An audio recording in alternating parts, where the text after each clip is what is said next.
So with extreme voltage scaling, we can reduce dynamic energy, but performance goes down dramatically. And is it interesting, right? And what about leakage energy?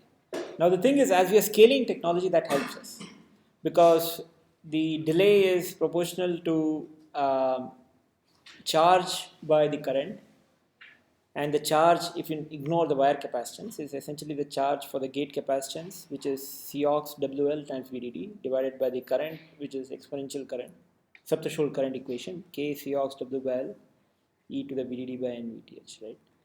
And you simplify and you find the delay is proportional to L square times VDD e to the VDD by N VTH. So for a given supply voltage, as I scale my technology, the channel length L shrinks by a factor of 0.7 every technology generation. So L square goes down by 0.5. So my delay will go down by 0.5. In addition, area also goes down by 0.5. So I can put twice the number of transistors in the chip. So if you had parallelism, if you take advantage of parallelism, your overall throughput will go up by a factor of 4. You have twice the number of things and each one goes twice as fast.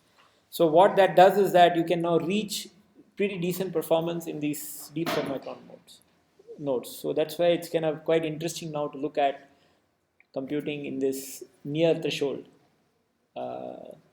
region, right? In the subthreshold region. Of course, one of the challenges is that when you design a chip from a commercial perspective, you kind of also want to be able to address the operations at higher performance, which means higher voltages. So how do you design a chip which will run reasonably well across a very large voltage range? Typically, we design for operations for a small voltage range. So you want to make it run from 1 volt all the way down to perhaps a few hundreds of millivolts. So that makes the design quite challenging. Now there are certain practical constraints which force upper limit on how low voltage we can actually go to. And it really comes down to the degradation in the noise margins. While it is okay to say that, look, gain bigger than 1 I can achieve at a few thermal voltages, actual devices, what happens is that there is a lot of variation in this DC transfer curve. For example, the DC transfer curve, instead of being symmetric, can move to one side or the other because of imbalance in the PMOS and the NMOS. Now, the imbalance could come due to two reasons. One is inherently the transistors are not balanced due to variations in the mobility as well as threshold voltages. In fact, the threshold voltage is more of a cause for imbalance at subthreshold operations. Second is the logic structure. Your pull up and pull down, as you know, in static CMOS will be duals of each other. If I have series stack in one of them, the other will be parallel stack. So inherently parallel and series, again there will be an imbalance. So because of all this imbalance, what happens is that your DC transfer curve, instead of being nice and symmetric, will shift one way or the other. And whenever that shift happens, there is a degradation of noise margin either in the low logic or the high logic level, depending on where the shift happens. So the imbalance factor is given by the ratio of the drives, and when you put in the equations, it turns out to be ratio of the mobilities, the sizing, and the threshold voltage, which comes exponential, e to the minus delta VT by NVT. In the super threshold region, this factor is not that much of an issue. It's basically the mobility ratios which govern the imbalance, and you can overcome that by appropriately sizing the PMOSs. But here, if there is exponential dependence, then the sizing you have to do a lot. The size imbalance can be quite extreme. So that is one of the issues. Also, you see that you will not fully reach the supply and the ground levels, because at the two extremes you have a transistor whose gate voltage is 0, but you will still have some leakage to it because drain voltage is not 0. So this will not go all the way down to ground also. So again, you will have some loss of margins because of this. So you put in all those things and you get an equation for minimum VDD, which is now more than just a few factors of thermal voltage. You have this imbalance factor also coming in. And as I said, the imbalance factor is due to the the mismatch of the drive strengths of PMOS and MOS, and also wherein the threshold voltage comes in as a factor in the drive strength. Now this you can, okay. So now there is a systematic way for doing this noise margin analysis. If you recall from the discussion on the static RAM cell, where you have two cross-coupled inverters and we have this concept of noise margin for the cell, where what you do is you look at this cell and you look at the DC transfer curve of both the devices and you superimpose it on them on the same graph, then you get this butterfly diagram out here, right? The largest size of the largest square you can embed in that is the noise margin. That's how you quantitatively evaluate the noise margin for a cross-coupled structure. So you can do the same trick out here to analyze the noise margin when you have a cascade of logic gates. When you put these two gates, these are two extreme gates. You have a NOR gate and a NAND gate, and you put them in this back-to-back configuration.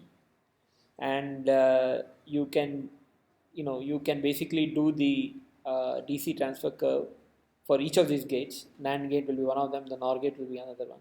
You superimpose them on the same graph and you find the size of the largest square. Cascading them like this is equivalent to having an infinite chain of these gates, because the signal is just going around and around and around. So this is kind of mimicking an infinite chain. Now when you have a structure like this and you do the DC transfer curve, what happens is that any variations in the noise margin, any variations in the threshold voltage will shift these curves left or right. And when that happens, one of the squares will shrink, the other will expand, one will shrink. And your noise margin will be the smallest one.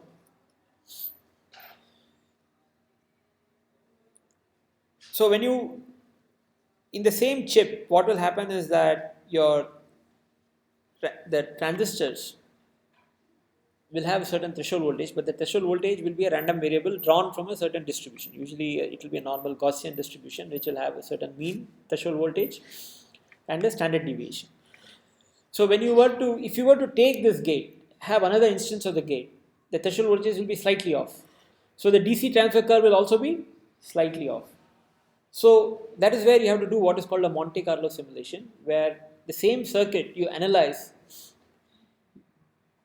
many times, hundreds of times or thousands of times, depending on the amount of confidence you want in the results.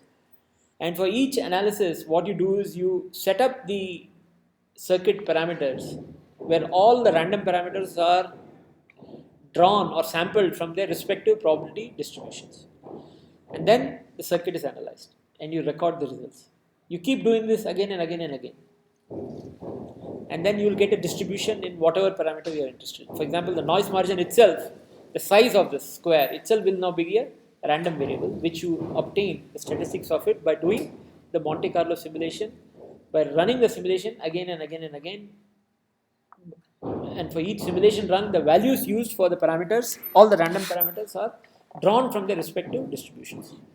Now this simulation framework is already supported in all these simulator tools.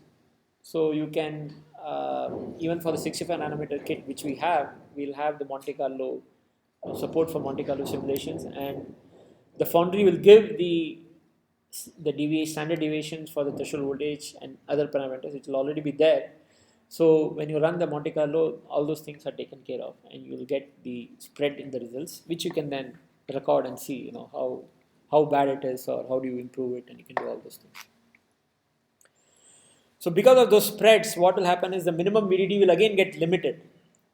There is a static spread because from one process, one chip to another chip, maybe the mean threshold voltages are different. But within the same chip, there is going to be a spread also. The same NAND 2 gate in a different location will have a slightly different threshold voltages. So both within die variations, that is variations within the single die, as well as chip to chip variations, all have to be taken into account when we come up with the noise margin, the minimum voltage. So that is what really limits the supply voltage. It is the variations. So while you have a theoretical lower bound which gets increased due to the intrinsic imbalance between NMOS and PMOS, plus an additional imbalance due to the logic structure of the pull-up and pull-down network, you have to put an additional margin to allow for variations in the threshold voltages, so that the two curves here are spread far apart enough on an average such that even under extreme distributions, the eyes don't collapse. So you have to scale it up, you have to keep it apart. So with that, what happens is that the practical limit of voltage scaling turns out to be between 300 to 350 millivolts for the kinds of process variations which we see typically.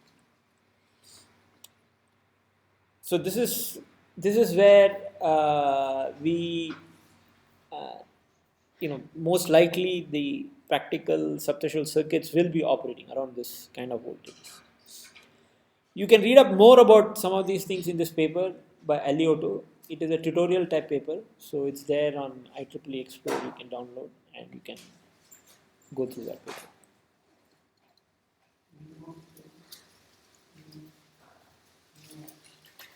Name is ultra low voltage design.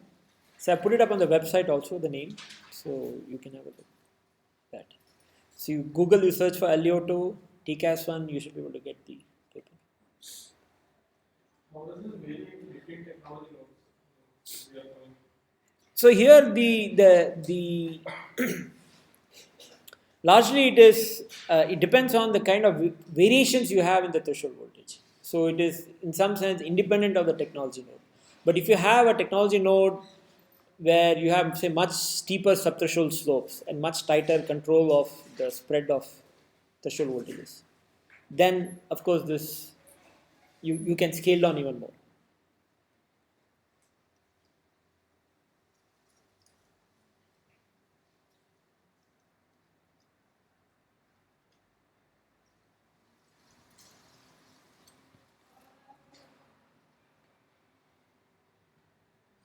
But whether I'm doing so the variations in the threshold voltages, if I can't, there's some fundamental reasons why that vary uh, with the kind of processing technology you use.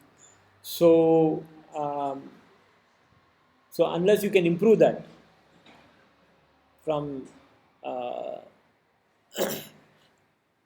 uh, technology node to technology node, it will be very difficult to scale the voltages even more. But really, you see it's kind of that is the key thing, the variations, right? How well can I control the variations?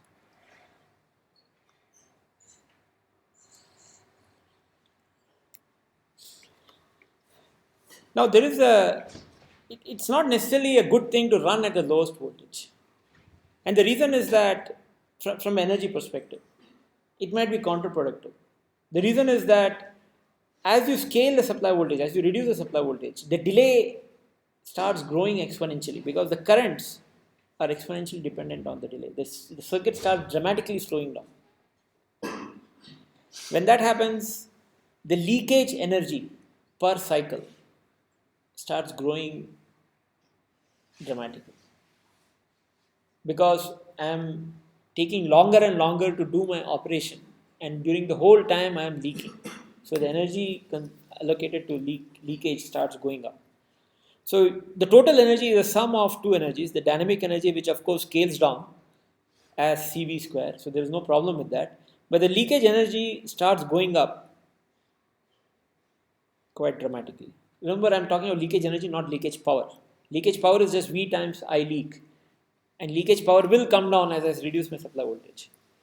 Because V is coming down and V times I will come down. And I will also come down a little bit because as I scale the supply voltage, because of Dibble effects and so on, the leakages will also come down. So that is not the problem, it's the leakage energy which is the problem. The time required grows exponentially. And because of that, the total leakage energy scales quite poorly as I reduce my supply voltage. So the total energy will have this kind of a shape, which means there is a optimum point at which optimum supply voltage at which my energy consumption per operation is the minimum. So ideally, I would like to be operating in that region. So minimum voltage is not necessarily the good thing to do. Okay. Now the thing is that it just happens also that the minimum energy for many types of circuits people have found is also in that range of 300 to 350 millivolts. Okay, it just happens that it also matches that, but it doesn't have to be always that case. The reason is that um, the leakage, you see, the minimum point really depends on the relative balance of dynamic and leakage energy. Right? How much does the dynamic energy contribute to total energy? How much does the leakage energy contribute to total energy? Based on that, the minimum point will shift. Now there is a case for operating at the minimum voltage also. Maybe that you are anyway at such a low energy that is not really your concern, but you just want to run at the lowest voltage. It could be because you are running your system of harvested energy, maybe from vibration, or you have something, you put something and then you're extracting energy from a vibrational source. You have a piezo transducer, and the voltage levels will be very small. Depending on, of course, it depends on the uh, level of vibrations, and so you have to have some voltage boosters and things like that. So if I could operate at lower and lower voltages, then it's better because the amount of boosting I need to do will be much less. So there is a case for reducing the voltage level of operation, but uh, but from an energy perspective, that is not necessarily the best place to be. The minimum voltage is not necessarily the best place to be. See, along with as I scale the voltage, as my energy scales down and then it starts going up, if you look at the frequency of operation, right, it will keep coming down. Frequency of operation. So, at the point of minimum energy, there is a corresponding frequency of operation. That is the optimum speed at which you need to run your circuit. So, if you have a target speed which is less than optimum speed, then what this tells you is that it's better to run at the optimum speed faster and then shut off and disconnect it, as opposed to running it at a slower speed. So this is analogous to your petrol consumption in your bike, right? I mean, you turn on the bike and say you don't move very fast. The limit, you're just standing in one place, you're just wasting energy, right? You're not making any progress. That's not necessarily the right thing to do. Similarly, if you go too fast, then the efficiency of the engine comes down. There's a lot of drag, everything couples in, and again you burn, your MPG goes up. So there is an optimum speed where you get the best MPG, mileage per gallon. So if you want to go to some place,